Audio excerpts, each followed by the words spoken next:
Bueno, fue hace algunos meses, cuando estábamos estudiando el Evangelio de Marcos a principios del verano, que cubrimos el final del capítulo 2 y el comienzo del capítulo 3, en los cuales Jesús violó el sábado según los estándares de los judíos.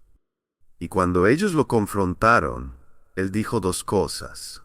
Dijo, el hombre no fue hecho para el sábado, sino que el sábado fue hecho para el hombre, lo cual significaba que el sábado no debía ser una carga a la que los hombres tuvieran que conformarse, sino un deleite que los hombres pudieran disfrutar. Los judíos lo habían convertido en una carga casi insoportable. La segunda cosa que dijo, que fue aún más impactante, fue, el Hijo del Hombre es Señor del sábado. Y por lo tanto declaró su soberanía sobre el sábado. ¿Cómo debemos entender el lugar que ocupa el sábado, si es que ocupa alguno, en la vida del pueblo de Dios?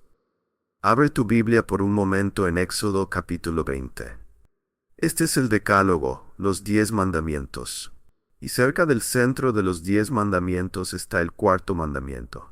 Comenzamos a leer sobre él en el versículo 8.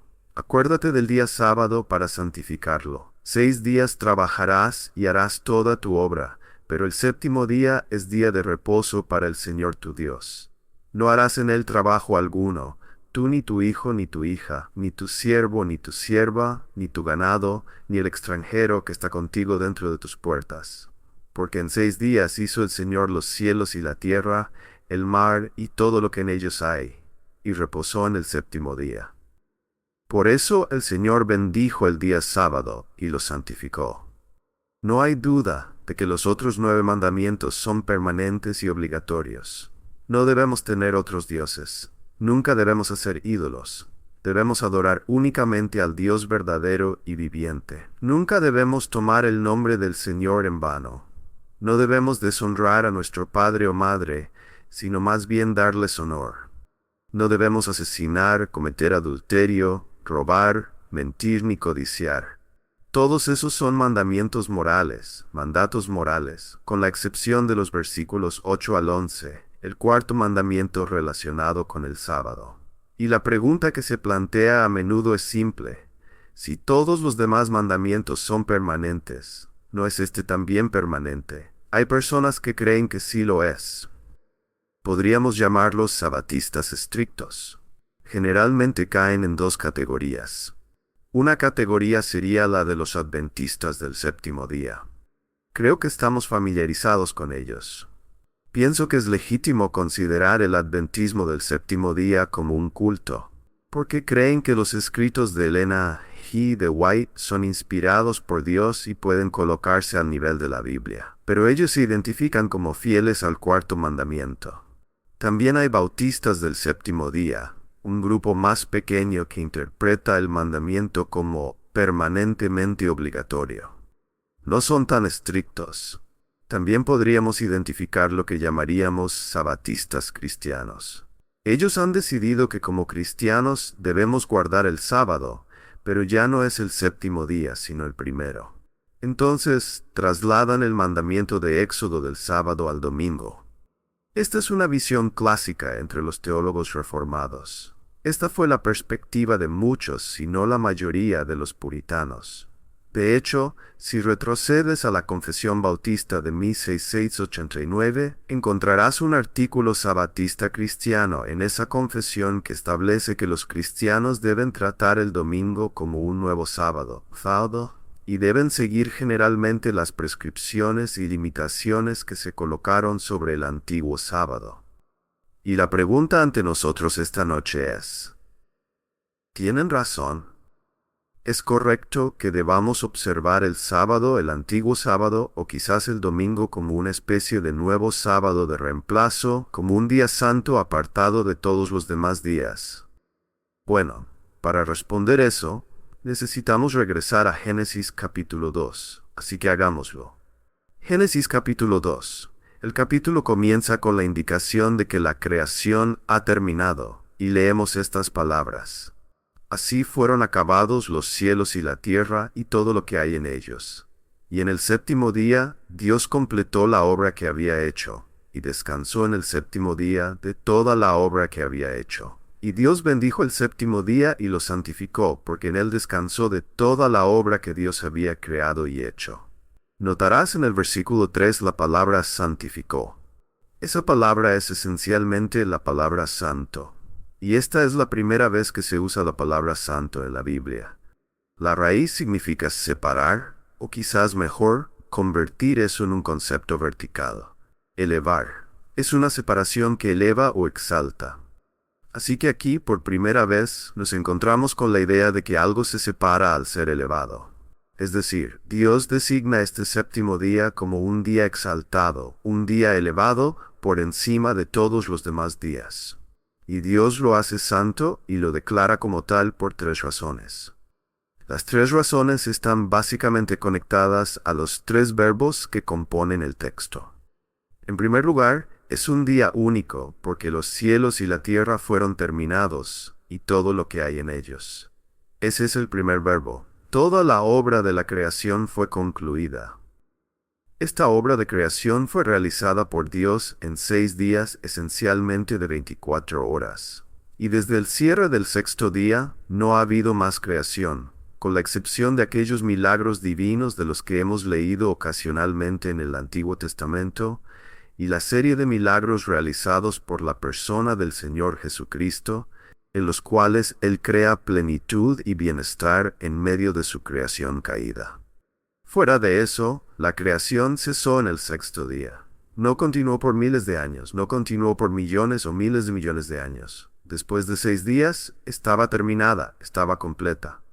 Así que este es un día especial porque señala que toda la creación de Dios está terminada. En segundo lugar, está el verbo descansó. Cuando dice en el versículo 2 que en el séptimo día Dios completó su obra que había hecho y descansó. Y luego en el versículo 3 nuevamente, descansó de toda su obra que Dios había creado y hecho. Este es un día único porque al completarse la creación, Dios se detiene y descansa. Esto no implica cansancio, el Señor no se cansa. Isaías 40:28. Y el salmista dicen que Él no duerme ni se adormece. Él descansó solo en el sentido de que cesó de trabajar, no porque necesitara reponer su energía. Pero lo que nos dice cuando descansó es realmente que estaba satisfecho. Esto nos lleva de vuelta al versículo 31 del capítulo 1. Dios vio todo lo que había hecho y he aquí que era muy bueno. Fue una obra perfecta. Y fue el descanso de una satisfacción absoluta. Y por cierto, no habría más creación. Por un tiempo, no hubo más trabajo que hacer para Dios. Dios no volvió a trabajar hasta el capítulo 3 de Génesis, poco tiempo después, cuando Adán y Eva cayeron y Dios tuvo que ponerse a trabajar. ¿Y cuál fue la primera cosa que Dios hizo? Génesis 3:21 dice: El Señor Dios hizo túnicas de piel para Adán y su esposa y los vistió. Luego los expulsó del jardín. Dios no hizo ningún trabajo entre el fin de la creación y la caída del hombre. Pero con la caída del hombre, el trabajo de Dios comenzó de nuevo.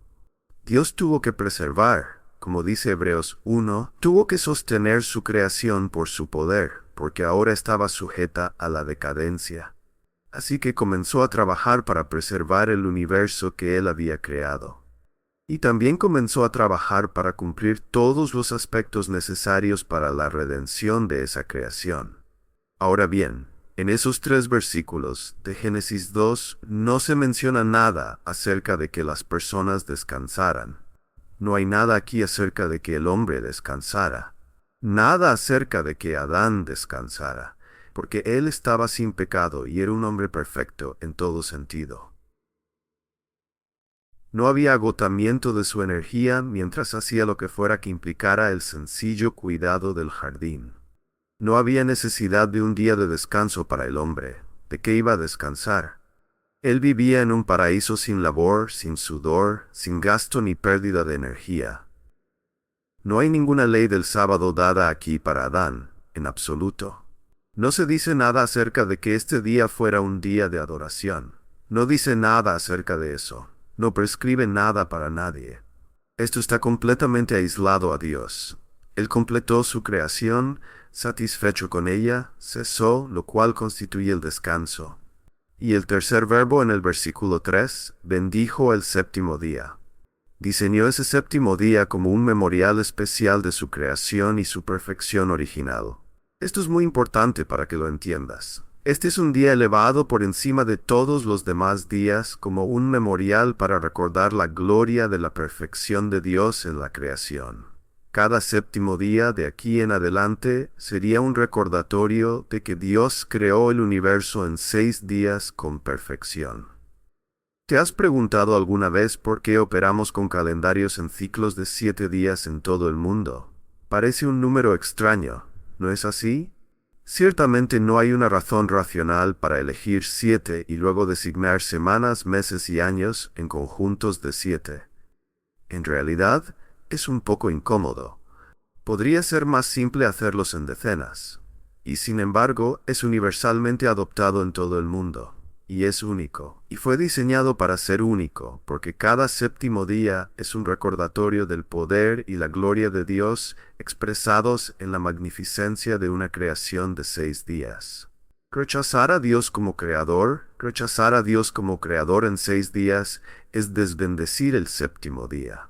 Decir que de alguna manera Dios utilizó miles de años, millones de años, miles de millones de años, es desantificar el séptimo día. Hay una razón por la cual vivimos en unidades de 7 días, y el hombre siempre lo ha hecho, y es porque cada séptimo día nos recuerda que Dios es el creador que creó en 6 días todo el universo.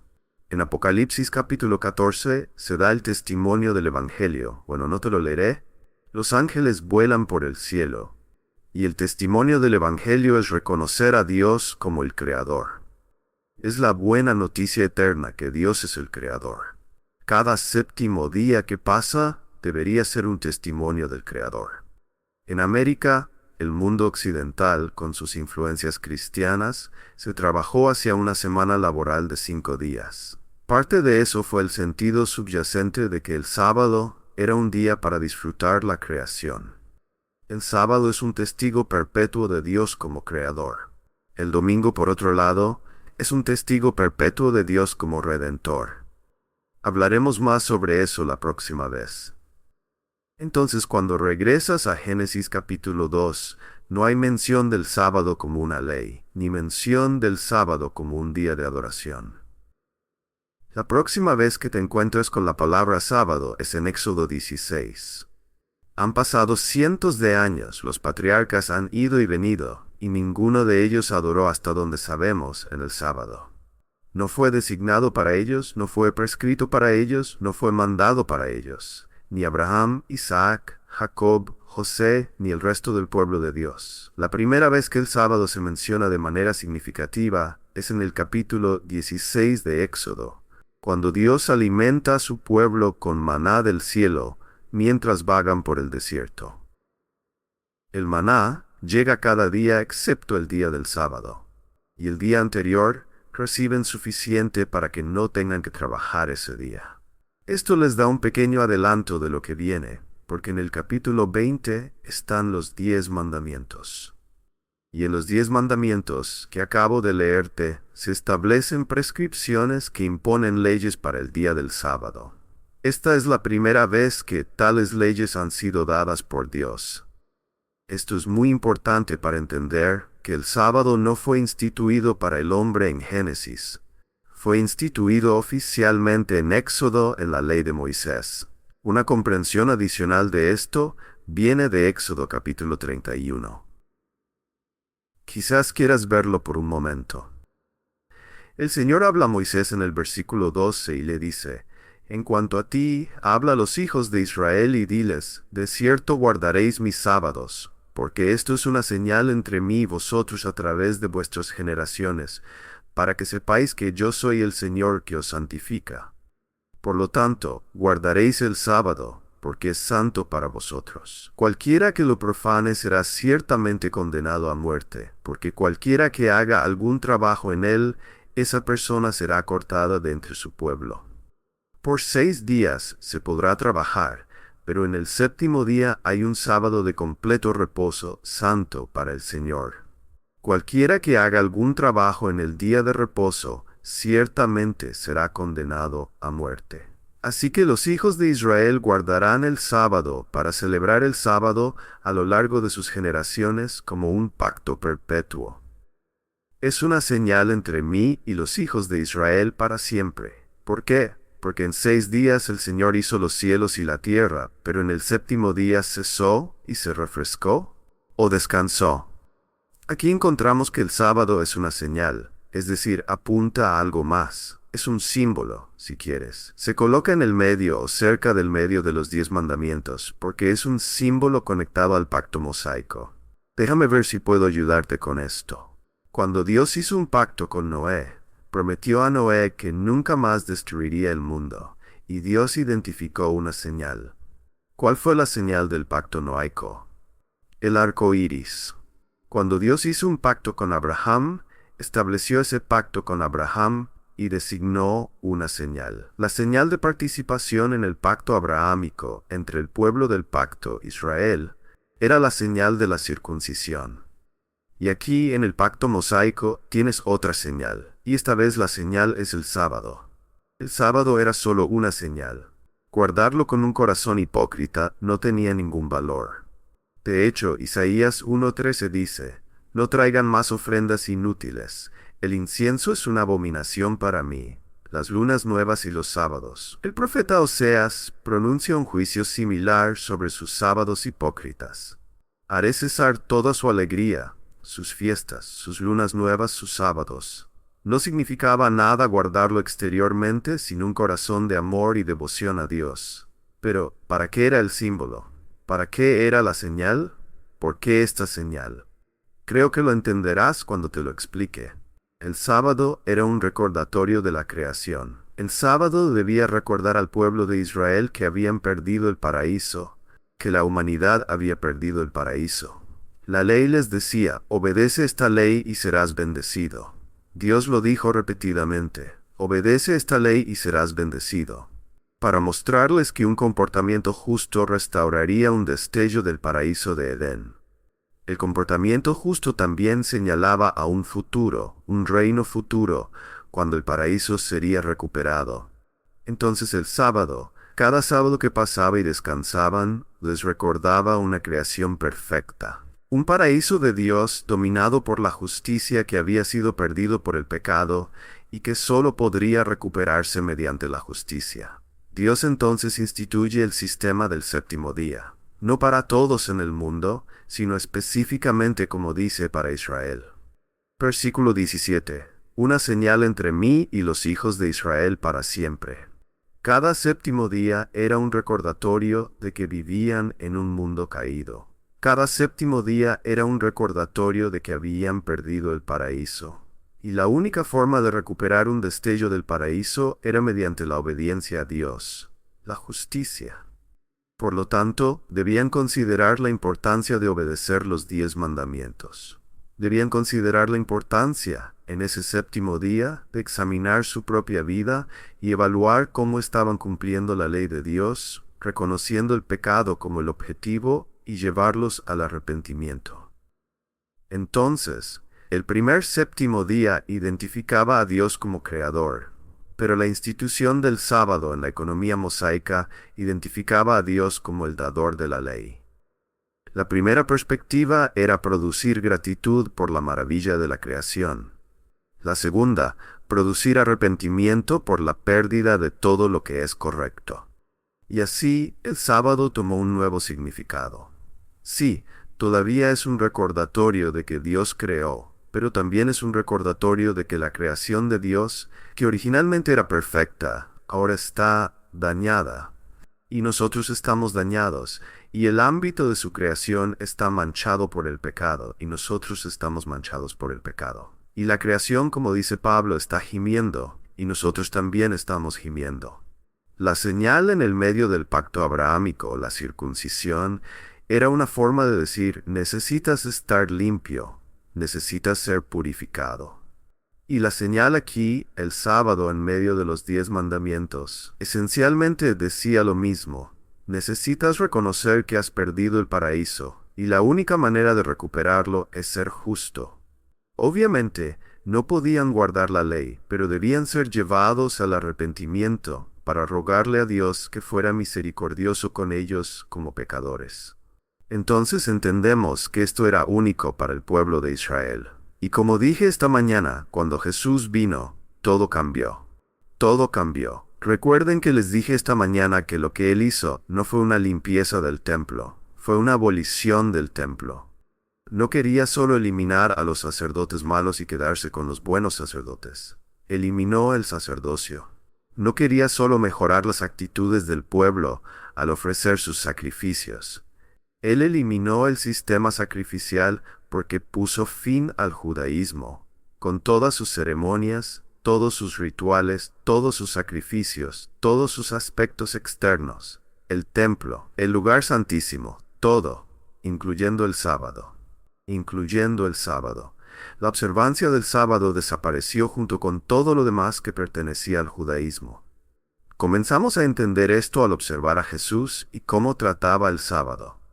¿Cómo trató Jesús el sábado? Lo he dicho antes, de la manera que Él quiso. Absolutamente de la manera que Él quiso. Él es el mediador, lo sabemos, de un nuevo pacto, un pacto mejor. Es importante notar que, así como Él eliminó el sistema sacrificial, también eliminó el sistema del sábado. Ahora, tal vez recuerdes que vimos esto en detalle en Marcos, pero veamos los varios otros pasajes para considerar esto, porque este es el corazón de nuestro mensaje para ustedes esta noche. Veamos Mateo 12. Mateo capítulo 12, versículo 1. Jesús pasó por los sembrados en el día de reposo. Sus discípulos tuvieron hambre y comenzaron a arrancar espigas de grano y a comer. Por cierto, no había ninguna ley del Antiguo Testamento que les prohibiera hacer eso. De hecho, esto estaba permitido, pero los judíos habían añadido interminables restricciones al Antiguo Testamento. Así que, cuando los fariseos vieron esto, le dijeron: «Mira, tus discípulos hacen lo que no es lícito hacer en el día de reposo». Él les dijo: ¿No han leído lo que hizo David? ¿Creen que esto es malo? Cuando tuvo hambre, él y los que estaban con él entraron en la casa de Dios y comieron los panes de la proposición, que no era lícito que él ni los que estaban con él comieran, sino solo los sacerdotes. Les daré algo aún peor. David y sus hombres comieron los panes de la proposición. ¿O no han leído en la ley que en el día de reposo los sacerdotes en el templo profanan el día de reposo y son inocentes? Ustedes hacen un gran escándalo por no trabajar en el día de reposo. ¿Adivinen qué? Mientras ustedes no trabajan, todos los sacerdotes están trabajando, llevando a cabo las ofrendas y los sacrificios. Esto nos recuerda que esta ley no es moral, es simbólica. Entonces, Jesús, en lugar de someterse a su preocupación sobre una violación del sábado, señala otras violaciones del sábado. En el versículo 8 dice: «El Hijo del Hombre es Señor del sábado». Él puede hacer lo que quiera con el sábado. Puede instituirlo. Puede dar mandatos con restricciones. Puede requerir la muerte por la violación de sus mandatos, como en la ley mosaica, o puede dejarlo de lado totalmente. Puede abrogarlo. Puede anularlo. Y ahí está la transición que ocurre en el Nuevo Testamento. Con la llegada de Jesús, todo lo que forma parte del sistema del judaísmo está llegando a su fin. Veamos Lucas capítulo 14. Nuevamente en el versículo 1, «Y aconteció que, cuando entró en la casa de uno de los principales de los fariseos en el día de reposo para comer pan, ellos lo observaban cuidadosamente. Y frente a él estaba un hombre que sufría de hidropesía.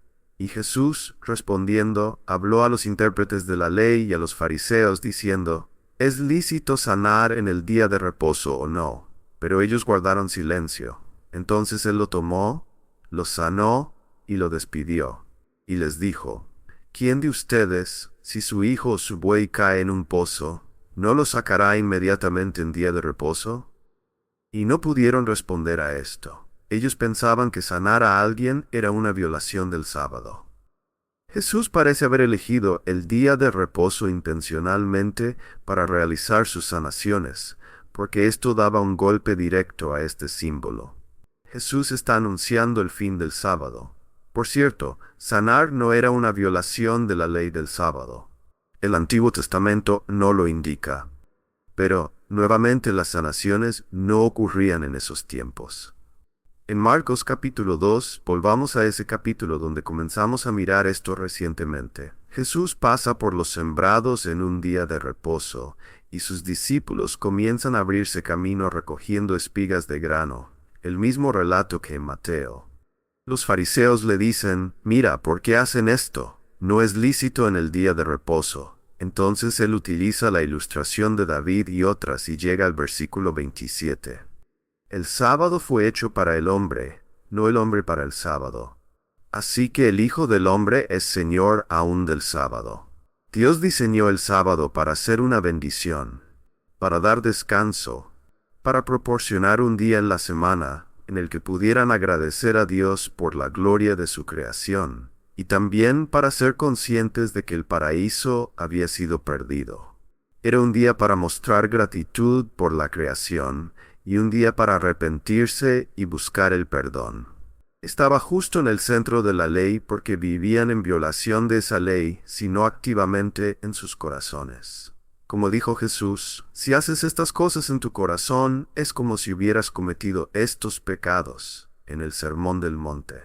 Así que nuestro Señor dio el sábado para ser una bendición para el hombre, para darle descanso de su trabajo, un destello del Edén, donde todo era descanso antes de la caída, para darle una oportunidad de agradecer a Dios por la creación, y luego examinar su vida contra la ley, y al ver el pecado allí, buscar perdón y misericordia, resultando en gozo, paz y salvación. Nuevamente, Él es Señor del sábado. Es mayor que el sábado. El sábado será lo que Él desee que sea, lo que Él diseñe que sea, ni más ni menos. No es moral, ni siquiera fue dado hasta la época de Moisés, y fue abrogado en la época de Cristo. Veamos Juan capítulo 5. La oposición a Jesús estaba acumulándose debajo de la superficie en este tiempo, pero esta sanación en particular la trajo a la luz. Había una fiesta de los judíos, no estamos seguros exactamente de cuál, pero podríamos llamarla un festival o una fiesta del sábado. Había en Jerusalén, junto a la puerta de las ovejas, un estanque que en hebreo se llama Betesda, que tiene 5 pórticos. Dice que en estos yacía una multitud de enfermos, ciegos, cojos, paralíticos, esperando el movimiento de las aguas. Algunos discuten la autenticidad de esta porción, por eso tiene corchetes en ciertas versiones. Pero en el versículo 5 retoma el texto original. Había allí un hombre que había estado enfermo por 38 años. Cuando Jesús lo vio acostado, supo que ya llevaba mucho tiempo en esa condición, y le dijo, ¿quieres ser sano? El hombre enfermo respondió, Señor, no tengo a nadie que me meta en el estanque cuando el agua se agita, pero mientras yo voy, otro baja antes que yo. Esto probablemente era una superstición de que el primero en entrar al agua cuando se agitaba era sanado. Jesús le dijo, levántate, toma tu camilla y anda. Era una camilla ligera de paja que podía enrollarse y llevarse en el hombro. Inmediatamente el hombre fue sanado. En el versículo 9, tomó su camilla y comenzó a caminar. Aquí está el conflicto. Era día de reposo. La ley del Antiguo Testamento no prohibía caminar ni cargar una camilla de un lugar a otro. Pero la tradición rabínica había formulado, según algunos, cerca de 40 actividades prohibidas, como se ve en la Mishnah, una de las cuales era cargar tu camilla. Jesús hizo que este hombre violara el sábado. No tenía que sanarlo en el sábado. No tenía que mandarle a hacer algo que violara las sensibilidades del sábado de los rabinos. Pero lo hizo, y lo hizo intencionalmente. El versículo 15 dice, el hombre se fue y les dijo a los judíos que Jesús lo había sanado. Por esta razón, los judíos perseguían a Jesús porque hacía estas cosas en el día de reposo. Jesús nunca violaría los 10 mandamientos. Jesús nunca violaría la ley de Dios. Él es santo, inofensivo, sin mancha, apartado de los pecadores.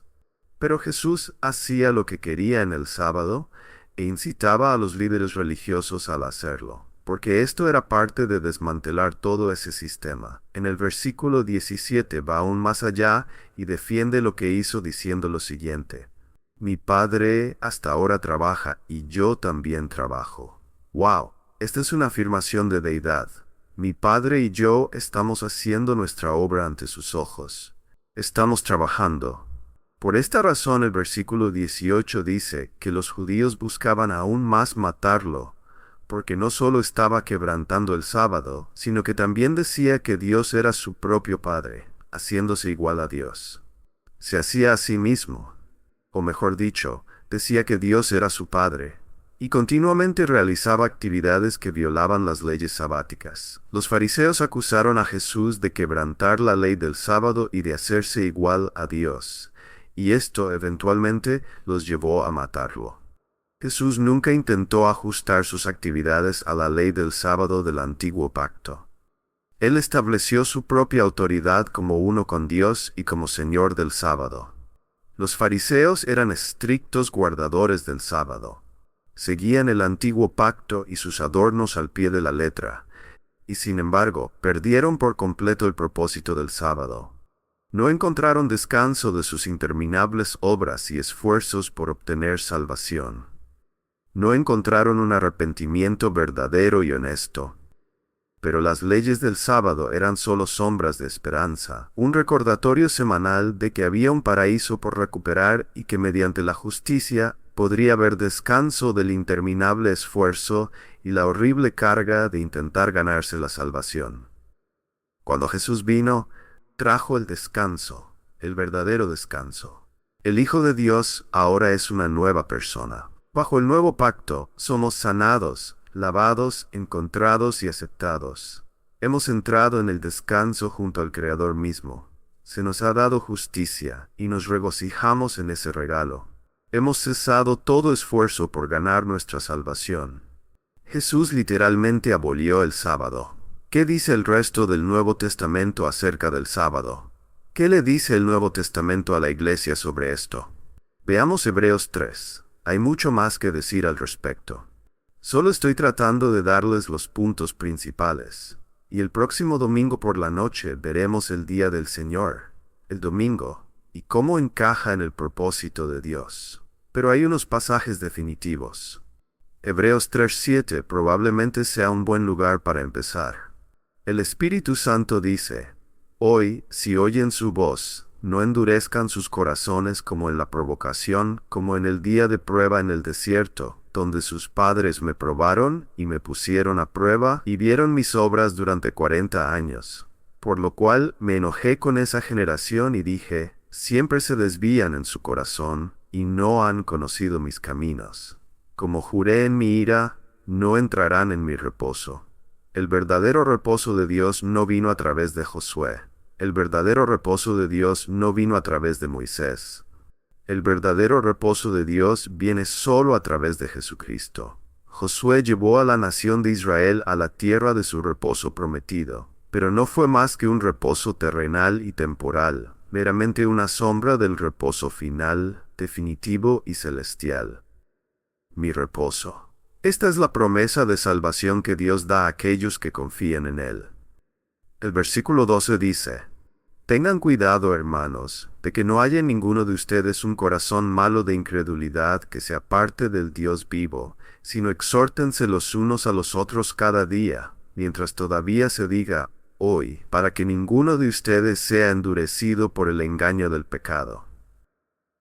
Porque hemos llegado a ser participantes de Cristo si mantenemos firme hasta el final el principio de nuestra seguridad. El descanso que es importante para nosotros es el descanso de salvación que viene por la fe en Dios. La incredulidad nos priva del descanso.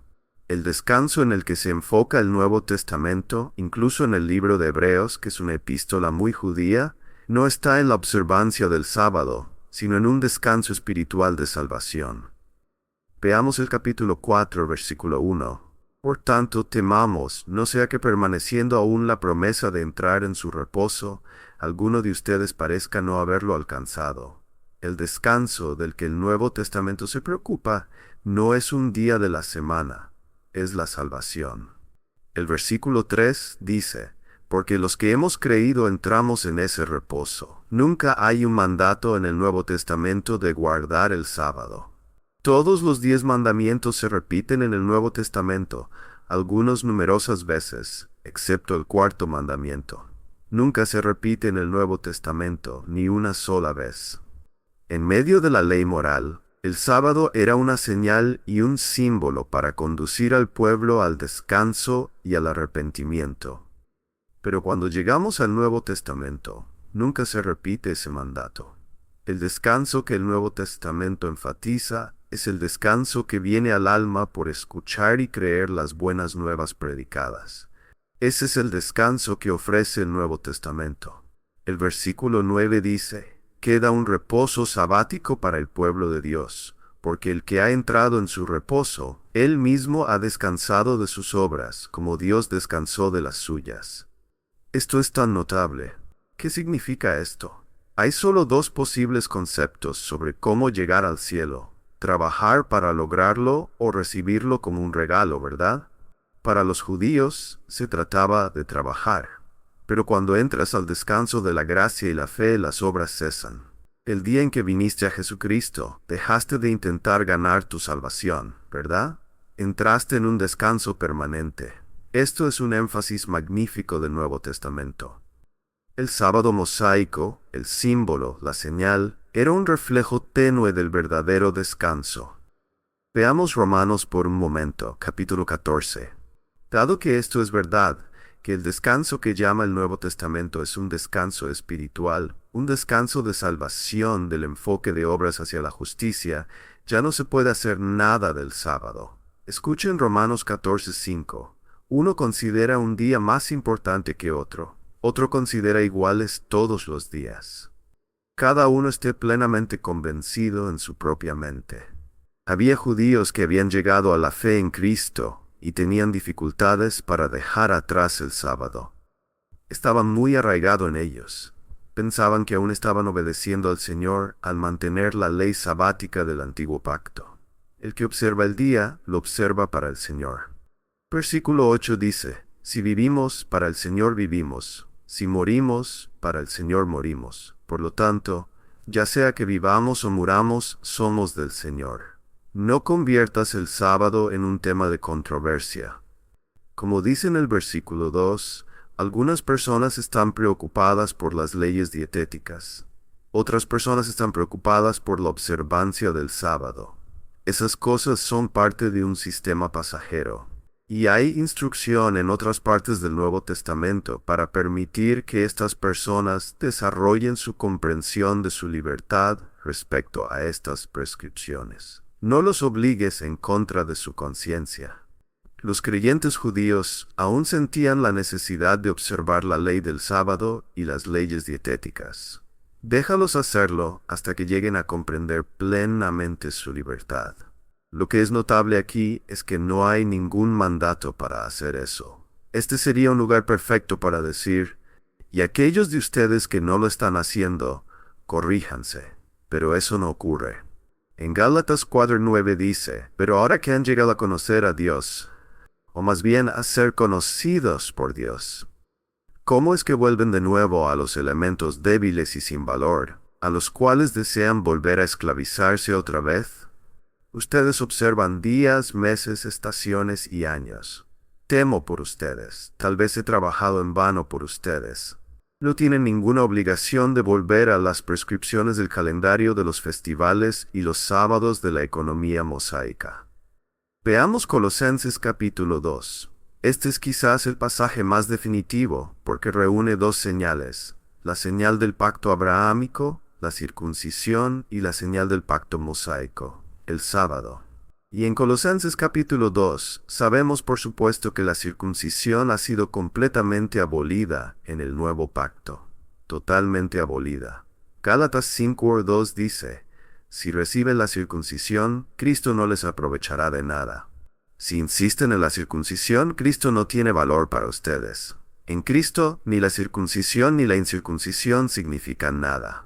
Lo que importa es la fe que obra por amor. En Colosenses 2:11 dice, en Él también fueron circuncidados con una circuncisión no hecha por manos, en el despojo del cuerpo de la carne, por la circuncisión de Cristo. Esta fue una cirugía mucho más dramática y fue interna.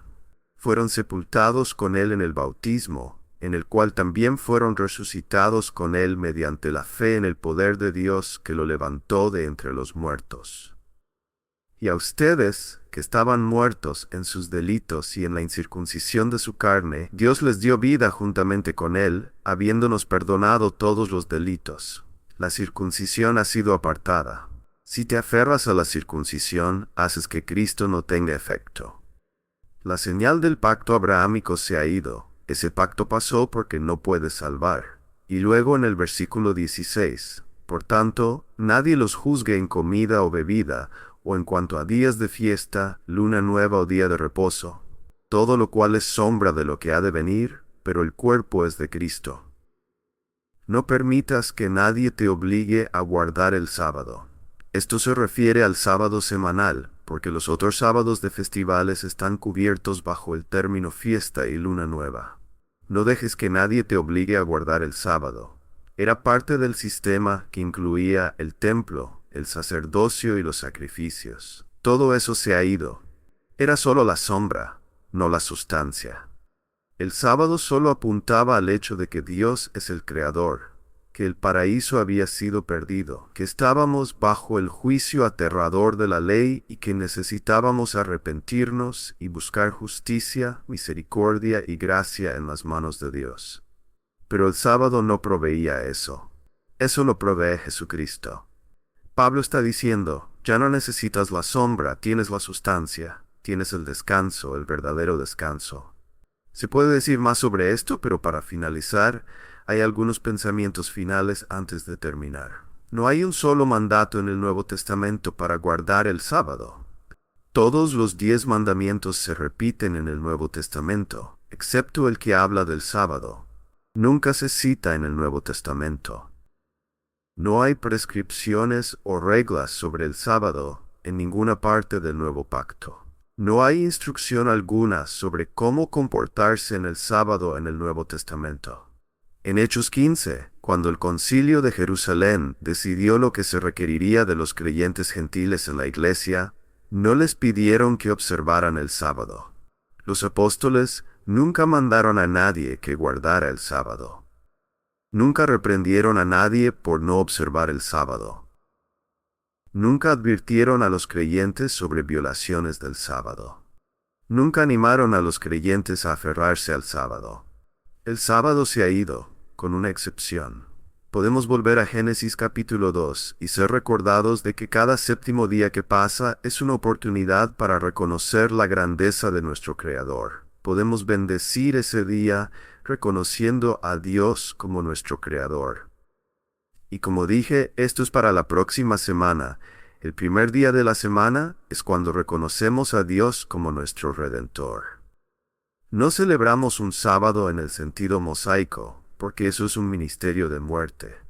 Pero podemos celebrar un sábado en el sentido de Génesis, al celebrar a Dios como nuestro Creador, y luego, en el primer día de la semana, al celebrarlo como nuestro Redentor.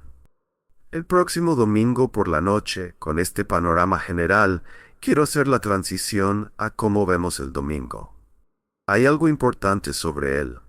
Hay algo único o especial sobre él. ¿Y qué dice la Escritura? Creo que disfrutarás al saber lo que el Señor quiere que sepamos y cómo debemos responder a eso cuando lo consideremos la próxima vez. Padre, te damos gracias por un día maravilloso. Te damos gracias por la consistencia de tu verdad. Te damos gracias por tu palabra, que abre nuestro entendimiento a todas las cosas. Estamos infinitamente agradecidos por la gloriosa verdad de la Escritura que llega a nosotros de manera clara e inconfundible. Te damos gracias porque estamos más allá de las sombras, los signos y los símbolos. Vivimos en la realidad del descanso. Hemos descansado para siempre de nuestras obras, de la justicia propia, de los esfuerzos por salvarnos a nosotros mismos. Hemos entrado en el descanso del Evangelio. Tenemos un destello del paraíso incluso ahora en este descanso, y un día entraremos en la gloria de ese paraíso celestial.